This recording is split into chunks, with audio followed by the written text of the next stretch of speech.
Nerea Loiola idazleak azken denbora liburua aurkeztu du Erein argitaletxearen eskutik. Eskapu bildumaren bigarren lana da, eta aukeratu zure abentura eta escape book egiturak uztartzen ditu.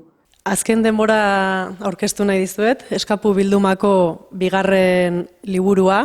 Eskapu bildumako liburu guztiek aukeratu zure abentura eta ies liburu egitura daukate. Hau da, aurrera egin ahal izateko irakurleak batzuetan erabakiak hartu beharko ditu eta beste batzuetan enigmak ebatzi. Irakurlea izango da beti liburuko protagonista. Bigarren liburu honetan, zu irakurle protagonista izango zara eta jakingo duzu zure lagun batekin batera, zuen bizilaguna den emakume heldu baten etxeko logela bat margotu behar duzuela, sos batzuk lortzeko, ez, dirutxo baten truke, eta bizilagun horren etxera iristerakoan, berehala bai etxea, bai logela, bai bizilaguna, dena pixka bat arraroa egingo zaizu.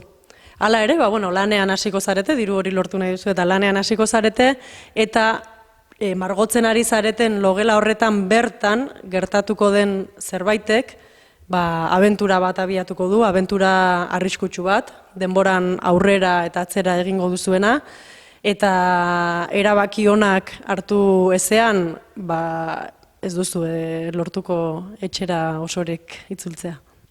Azken denbora izenburuak tramarekin lotura zuzena dauka, denbora oso garrantzitsua da. Denbora oso garrantzitsua da alde batetik denbora gutxi edukiko dutelako protagonistak egin behar duten egiteko eta bizitza salbatzeko, eta beste alde batetik, historia honetan denboran saltoak ere emango direlako aurrera eta atzera.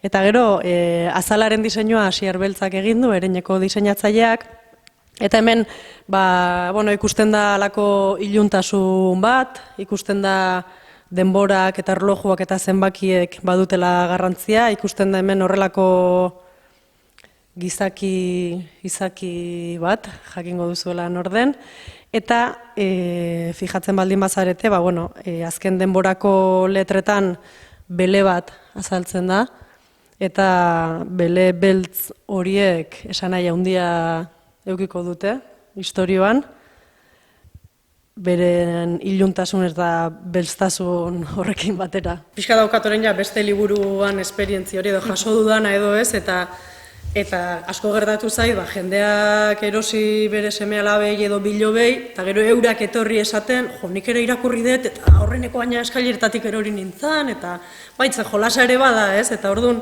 ikusi dut, helduek ere disfrutatzen dutela, edo eskoletara jo naiz eta irakasleek, eta, jolas horretan sartzeko pres baldin bazaude, benetan, iruditzen zait, edozein adinetan disfrutatzeko arratsalde pasa euritsu baten hartu, eta arratsaldean bertan bukatzeko moduan.